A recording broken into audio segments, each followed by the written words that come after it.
irmãos, a paz do Senhor. Amém.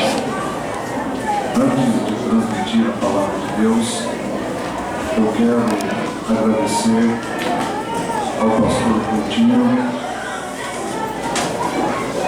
ao Adilson e a toda a amada igreja aqui na cidade de Pintadas, estado da Bahia. O Senhor Deus continue honrando todos os seus servos e concedendo o desejo dos vossos corações. É uma alegria poder estar conhecendo o povo de Deus que aqui se estabelecem para adorar. Deixo aqui meu abraço e espero que Deus continue abençoando poderosamente o seu povo.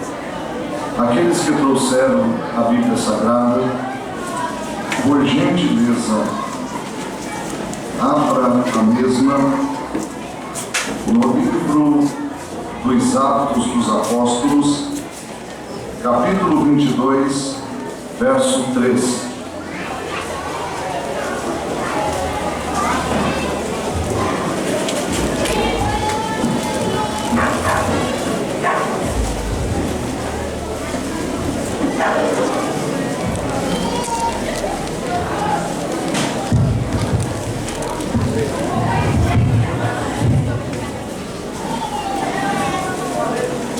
Os que acharam, por gentileza, digam amém. Amém.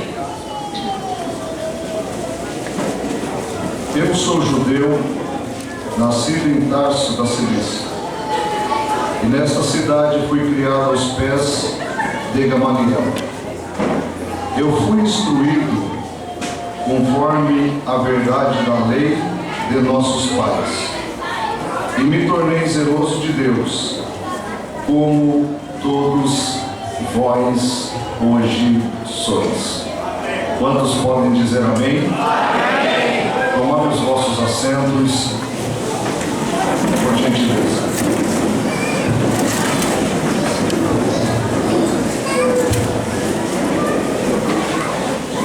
Meus irmãos, o livro dos Atos dos Apóstolos narra uma série de histórias que contextualiza a igreja primitiva. Esse livro é considerado na teologia um livro histórico, mesmo sendo ele um livro do Novo Testamento. Atos dos Apóstolos também foi considerado pelos estudiosos o livro do Espírito Santo. Esse livro relata manifestações do Espírito Santo que são miraculosas. Por isso, alguns que interpretam a Bíblia dizem que Atos dos Apóstolos também poderia ser conhecido como o livro do Espírito Santo.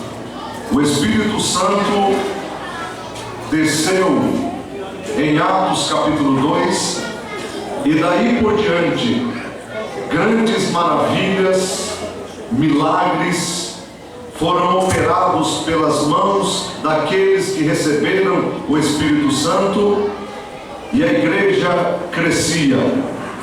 A verdade que Atos dos Apóstolos fala a respeito da igreja primitiva e a operação do Espírito Santo nela.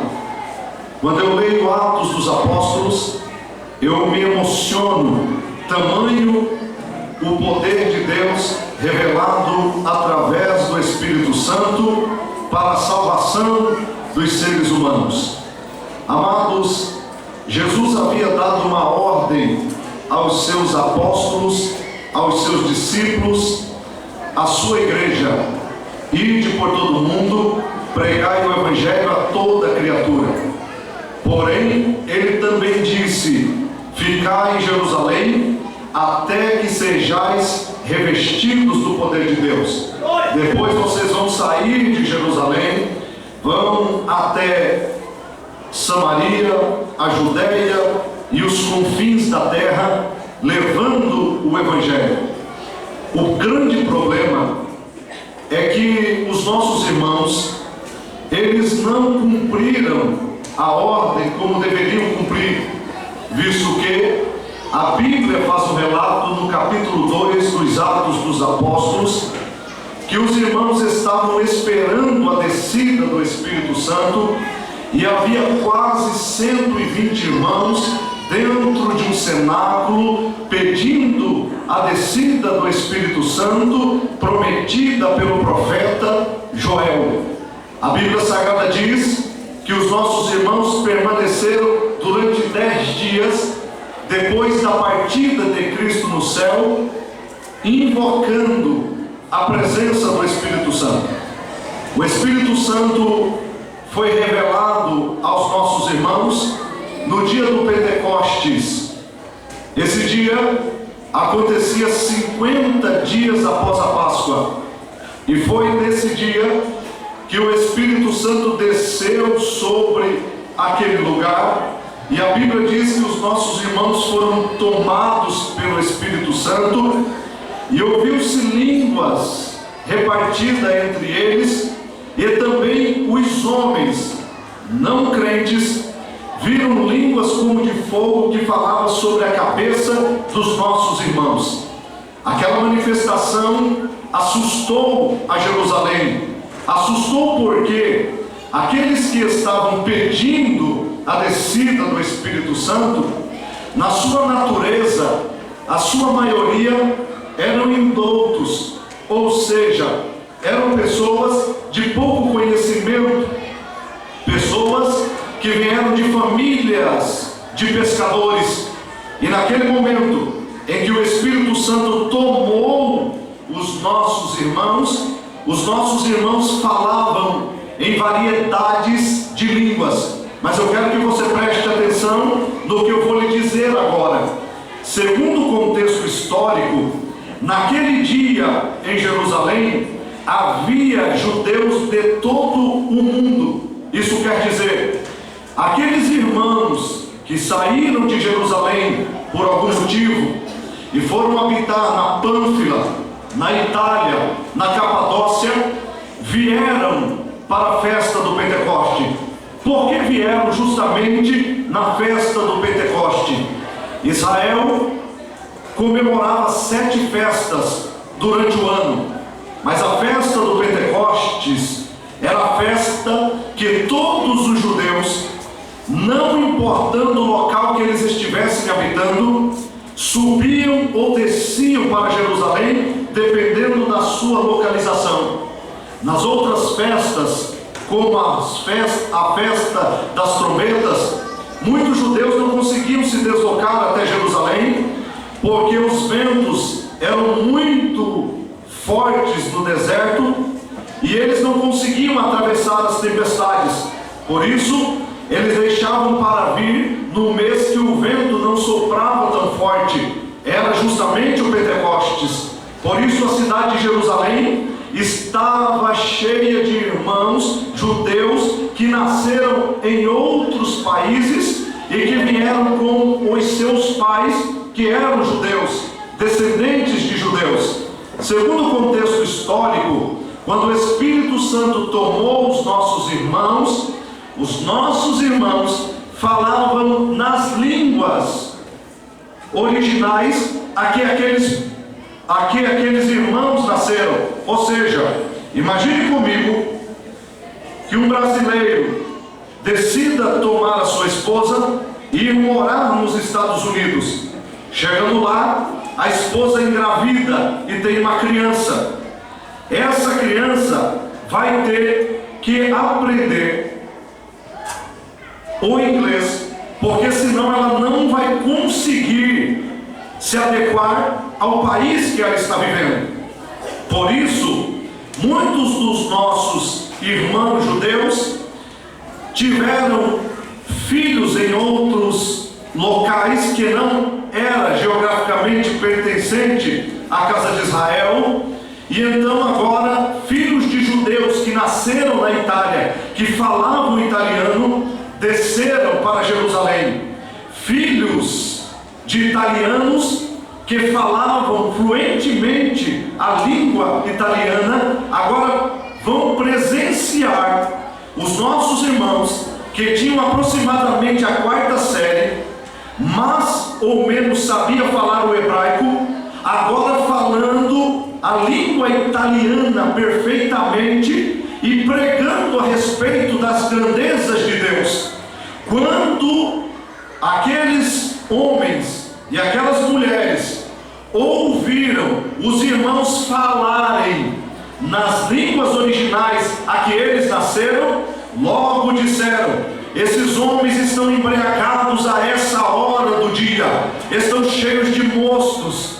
Então diz a Bíblia Sagrada que o apóstolo Pedro levanta e diz: esses irmãos não estão embriagados, esses irmãos estão cheios do Espírito Santo, porque o Espírito Santo foi prometido pelo profeta Joel, e ele chegou, e aonde ele chega tem liberdade para falar das grandezas de Deus. Eles não estão embriagados com vinho, eles estão cheios do Espírito Santo. Os nossos irmãos receberam o revestimento de poder e agora deveriam sair de Jerusalém e anunciar o Evangelho. O grande problema é que os nossos irmãos queriam ficar dentro das 4 paredes, porque receberam o Espírito Santo e foi bom. Mas Jesus disse: ficai em Jerusalém até que vocês recebam o revestimento de poder. Depois saiam de Jerusalém e preguem o Evangelho. Eles permaneceram em Jerusalém. Naquela época, Israel estava subjugado ao Império Romano. Deus permitiu uma perseguição contra a igreja primitiva para que eles viessem sair de Jerusalém.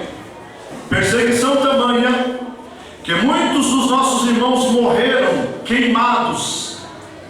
Serviram eles como luzeiros nas ruas de Roma.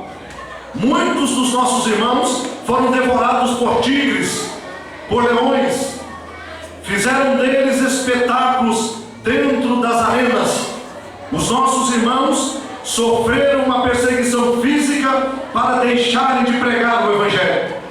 Essa perseguição foi permitida por Deus, porque Deus queria que os nossos irmãos saíssem de Jerusalém e anunciassem o Evangelho. Se eles permanecessem em Jerusalém, o Evangelho não teria chegado até a cidade de Pintadas.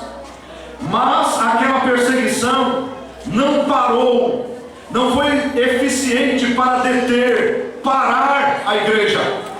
Cada gota de sangue que caía nas ruas de Roma, outros irmãos se encorajavam e pregavam o Evangelho. Acabaram saindo de Jerusalém e o Evangelho passou a ser anunciado em todos os lugares que os nossos irmãos chegavam. Eu acho interessante a palavra que foi contextualizada para os nossos irmãos que pregavam o Evangelho. Os homens diziam: quem são esses que estão alvoroçando, que estão colocando o mundo de ponta cabeça com essa mensagem? De onde vieram eles? Eles saíram de Jerusalém para revolucionar o mundo primitivo com a pregação do Evangelho. Por gentileza, eu quero que você entenda: nenhuma perseguição é eficaz para parar a marcha da igreja. A grande questão é que algumas vezes Deus permite a perseguição porque o povo se acomoda dentro dos tempos. E quando o povo se acomoda, Deus é obrigado a permitir uma perseguição para que o povo entenda a nossa dependência para com Deus. Eu estou muito preocupado com a igreja brasileira, porque me parece que os crentes se acomodaram. Estão felizes em ficar dentro dos templos e deixaram de pregar o Evangelho com a eficácia necessária que é necessário pregar. Os crentes entraram em uma mordomia, não é cristã, mas sim os crentes deixaram de se preocupar com a pregação do Evangelho. Eu me lembro uma época em que os crentes andavam com folhetos dentro da Bíblia, e tinha crente que enquanto não evangelizava uma pessoa, ele não ia dormir. Uma época que os crentes eram xingados, porque domingo, 8 horas da manhã, antes da escola dominical, eles batiam palma e pediam para fazer uma oração na casa de pessoas que não conheciam o Evangelho, convidando os mesmos para vir ao culto à noite para ouvirem a palavra de Deus. Uma época que os crentes falavam de Deus em todos os lugares que eles colocavam as plantas dos seus pés. O Evangelho era pregado com autoridade. Conta-se a história de um grande evangelizador que ele nunca dormiu sem pregar para alguém o Evangelho. Ele sentia o desejo de anunciar o que Deus havia feito na vida dele, para que a pessoa pudesse se achegar ao arrependimento. O Evangelho era pregado. Eu entendo que a nação brasileira se acomodou dentro dos tempos, e não vai muito longe para vir uma perseguição por aí, mas nenhuma perseguição será eficaz para destruir a igreja, porque a Bíblia diz que as portas do inferno não prevalecerão contra a igreja de Cristo Jesus. Não prevalecerá. Nenhuma perseguição calará a verdadeira igreja. Essas leis que estão fazendo contra a igreja, como a PLC 122, que criminaliza a Bíblia, chamando a Bíblia de livro homofóbico, porque a ideia de Satanás é tirar a Bíblia de dentro da casa das pessoas, porque a Bíblia abre o entendimento e faz o homem conhecer a verdade, e a verdade liberta. Oh, aleluia! Alabassura e candalaia. Querem criminalizar a Bíblia Sagrada, porque é um livro que combate o homossexualismo, o pecado.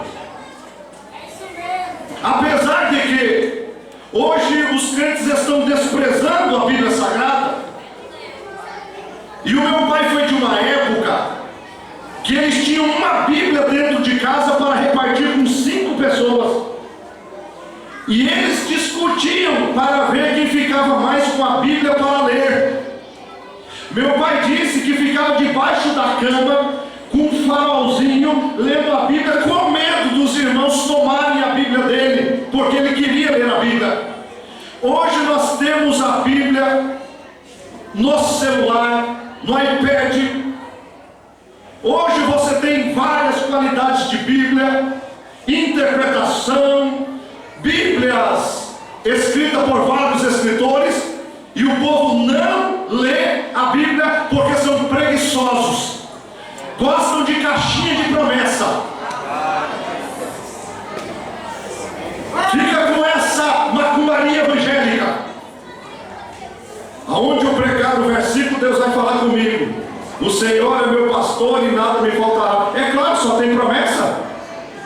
Pegue, já que você acredita em cartomancia bíblica, e coloque um versículo igual aquele que eu coloquei ontem aqui: feliz aquele que pegar seus filhos e esmagá-los nas pedras. Esse negócio de começar, onde eu abrir a Bíblia, Deus vai falar comigo. Irmão, isso não pode virar doutrina. Pode ser que deu certo uma vez, mas não pode se tornar doutrina, porque a promessa é para aqueles que leem. Bem-aventurados os que leem. Eu não sei ler, não tem desculpa. Bem-aventurados os que ouvem. Aí lá no aniversário, o irmão disse assim: aonde eu abrir a Bíblia e os meus olhos focarem, eu ofereço o verso ao aniversariante. Abriu a Bíblia e estava escrito: de onde vem Satanás?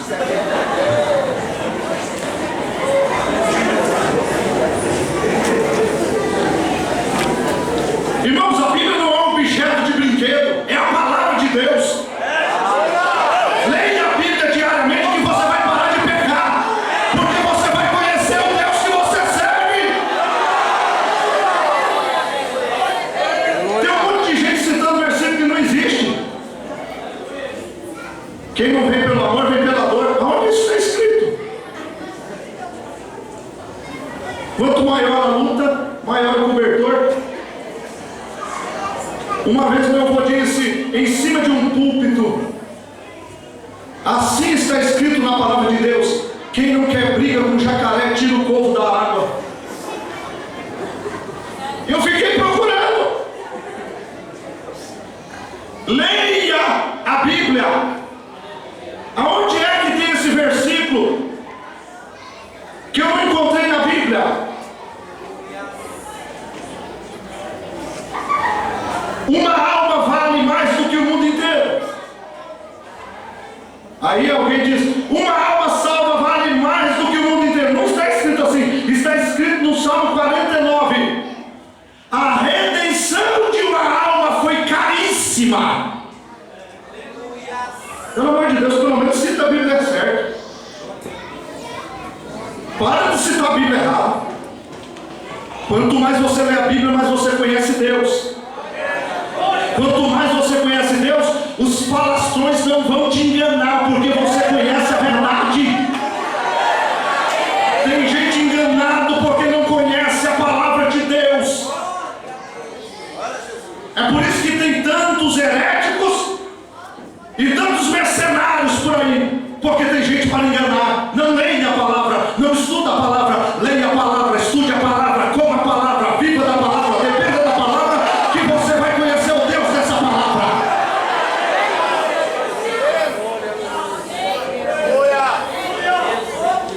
Mas deixa-me voltar para onde eu estava. Daqui a pouco a glória de Deus vai tomar este lugar. Coma a palavra, porque a manifestação da graça vem pela palavra. A perseguição veio. E essa perseguição continua. De vez em quando a igreja é ameaçada. E Deus permite que a perseguição venha. Mas eu comparo a igreja a um pão. Pensa numa mulher para fazer um pão bom, é minha sogra. Quando eu vou na casa dela, eu volto mais gordo. Eu vejo ela fazer o pão, mas ela bate o pão, passa no cilindro, bate o pão, passa no cilindro, bate o pão, passa no cilindro e coloca no sol. Ele incha. Igreja é igual pão. Quanto mais bate, coloca no sol, mais cresce.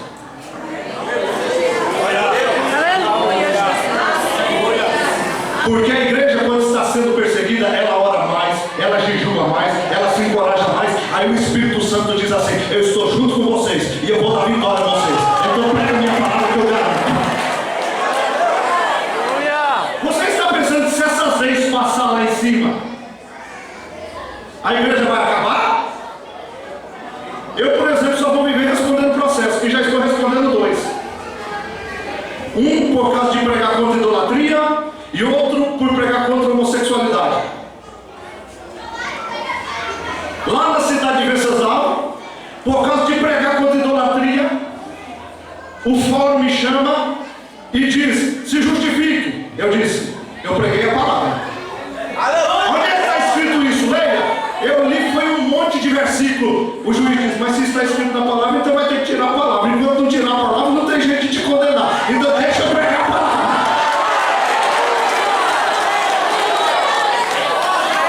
Tu pode até não gostar de mim, mas eu estou pregando palavra.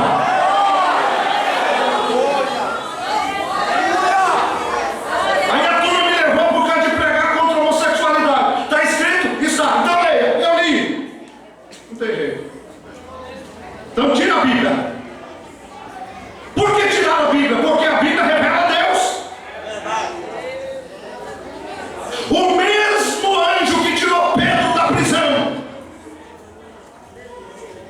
é o mesmo anjo, ou que o Senhor quiser enviar, que pode livrar um crente se ele for preso por causa da palavra.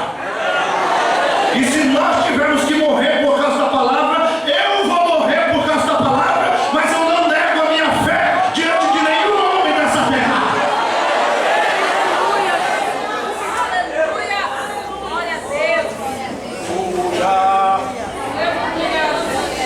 Glória.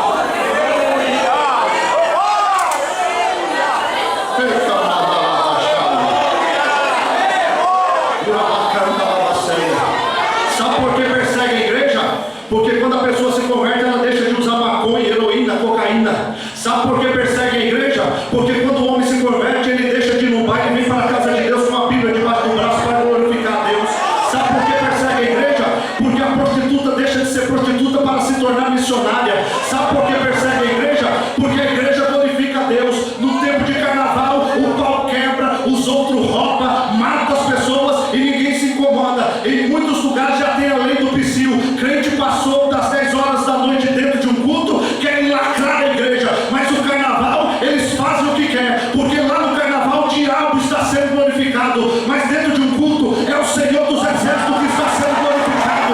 Esse povo é odiado pelo mundo, mas deixa ele. Daqui a pouco nós vamos para Jerusalém e o barulho vai ser lá em cima. Quem acredita nisso, joga a mão para cima e começa a glória.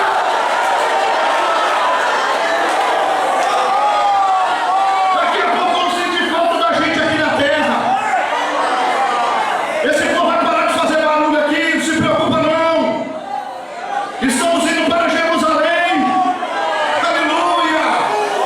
Vamos passar na frente dos tempos e vamos ver por que não está tendo culto. Alguém vai dizer porque esse povo foi para Jerusalém. Eles foram embora.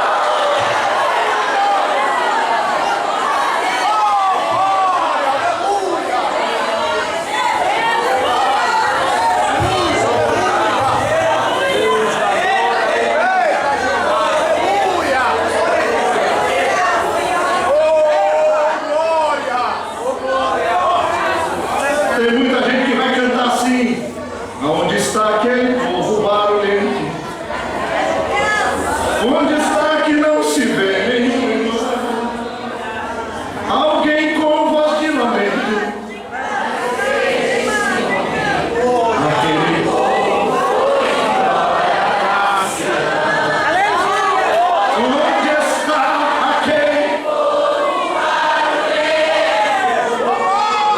Onde está aquele povo barulhento? Onde está?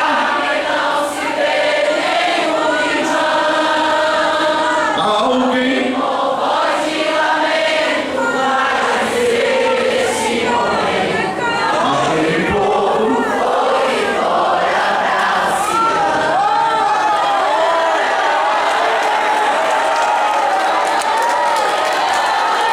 Abra a boca e glorifica a igreja. Abra a boca e glorifica a igreja. E a baixada da ceia. Está chegando a hora desse povo barulhento ser arrebatado. As perseguições virão por aí. Pregue o evangelho com poder e autoridade, porque daqui a pouco nós vamos para Jerusalém. Quem vai? Levante a sua mão e adore com fé.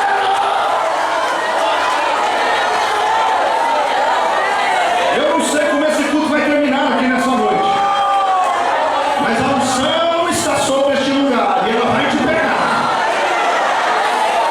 Vamos, aleluia. A filosofia está perseguindo a igreja. As leis estão sendo contextualizadas para confrontar a igreja. Havia um homem na época primitiva chamado Epicuro, que pregava a seguinte filosofia: não importa quem você é, o importante é que você se sinta bem como você é. Sabe o que isso quer dizer? Não importa se você é uma lésbica, você se sente bem ser lésbica, seja, ninguém tem nada com a sua vida. Não importa se você é um drogado, você se sente bem sendo drogado, ninguém tem nada a ver com a sua vida. É essa libertinagem que está se pregando.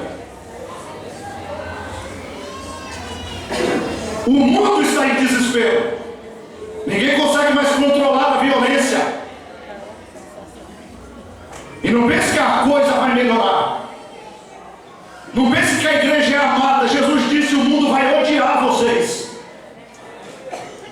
Se você é igreja, você vai ser odiado pelo mundo.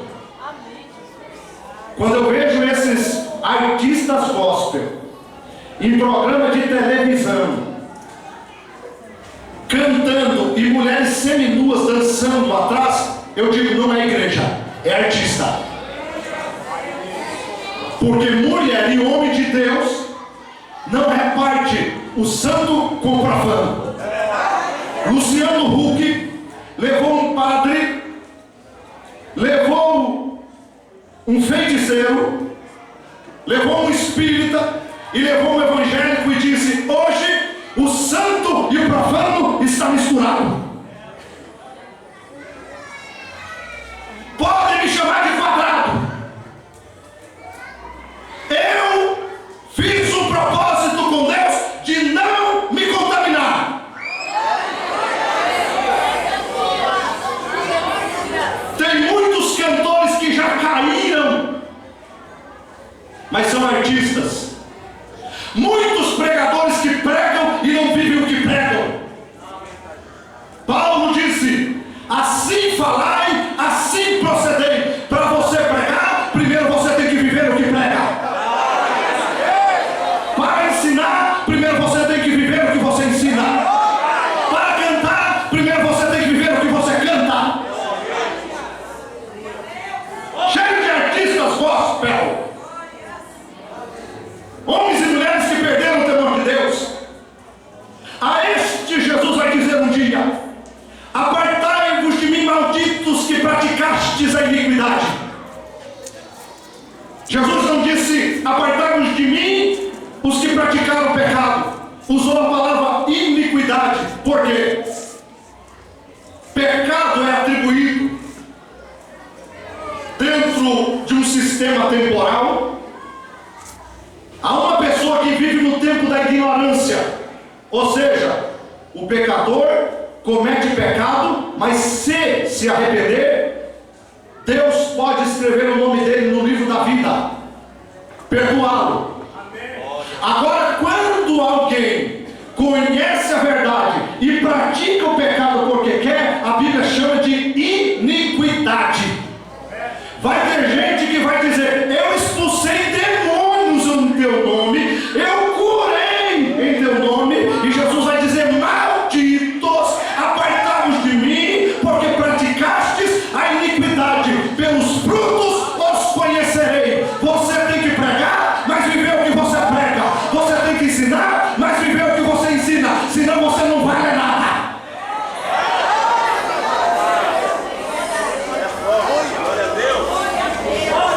Essas lagartixas evangélicas que ficam rebolando em cima de púlpito por aí.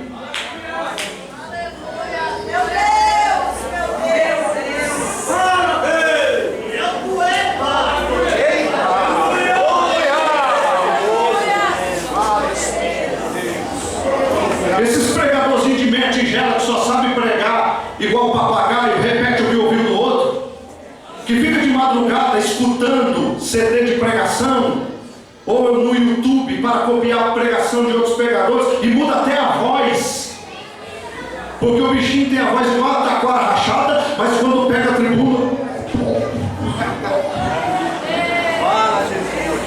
o cara nasceu lá em Antonina junto com os caranguejos. Aí quando sai para fora para pregar, vira cidadão do Rio de Janeiro. Jesus vai plantar batata, papagaio, não teve um encontro com Deus, mudança de vida, caráter. Tem muita gente pregando e cantando, mas falta caráter.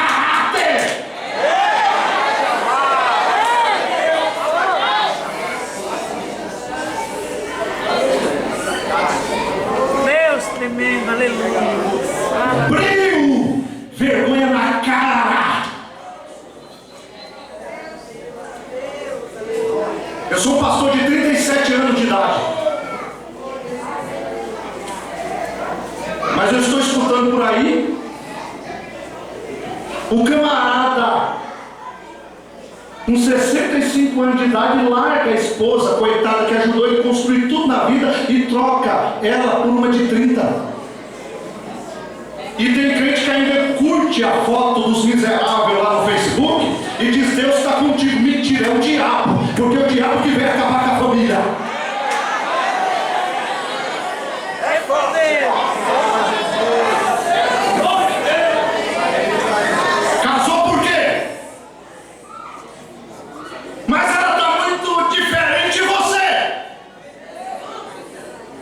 Honra as calças que você veste, rapaz.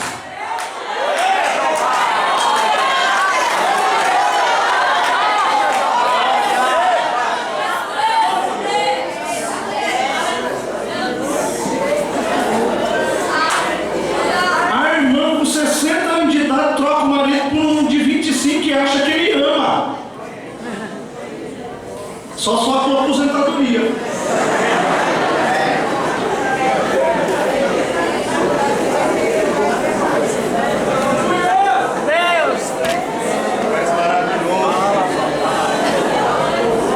Ouço vozes no arraial.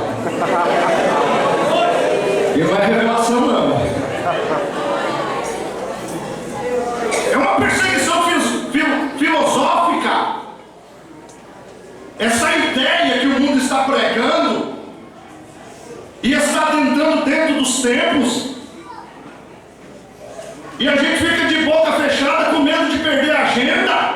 Não me convide mais. Eu tenho o YouTube e o Facebook para dar, irmão. Bordoada Santa.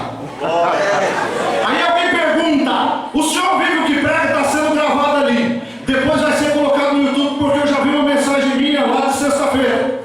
Pergunte para o povo de Antolina quem é Fábio Pimenta. Pergunta lá no Paraná para a cantora Jéssica quem é Fábio Pimenta. Eu não vim aqui porque caí de paraquedas. Eu estou há 21 anos pregando que Jesus cura, salva, batiza e leva para o céu. Esses mercenários não vão aguentar o juízo de Deus, porque vai chegar. Ah, vai. Deus vai fazer uma limpa antes do arrebatamento. A figueira está balançando. Quem pratica a injustiça não vai aguentar a perseguição, mas aquele que é fiel e perseverar até o fim, este será salvo.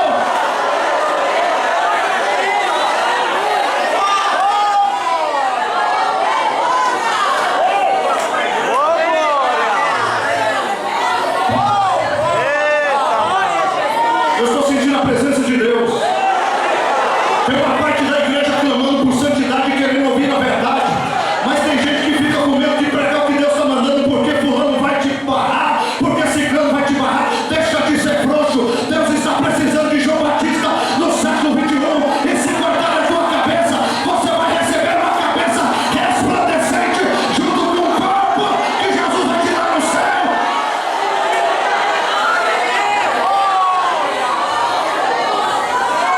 Diga que Deus não quiser mais eu no ministério, eu volto para a engenharia.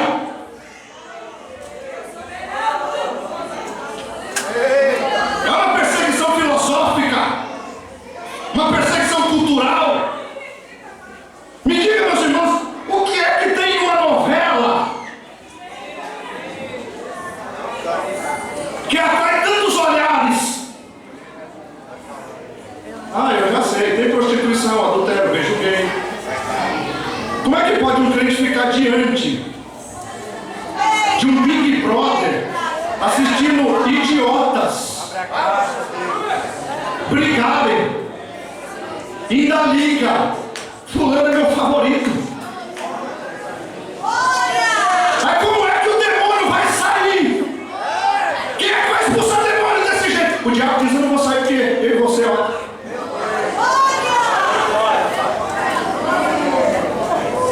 O povo está brincando com coisa séria. Essa perseguição, ela tem vindo. E eu poderia falar dela o resto da noite, mas segure lá. É filosófica, cultural, é física agora, porque querem colocar aqueles que amam a palavra na cadeia porque pregam a verdade. E essa perseguição vem vindo desde os dias antigos. Diz a Bíblia Sagrada que os nossos irmãos eram perseguidos.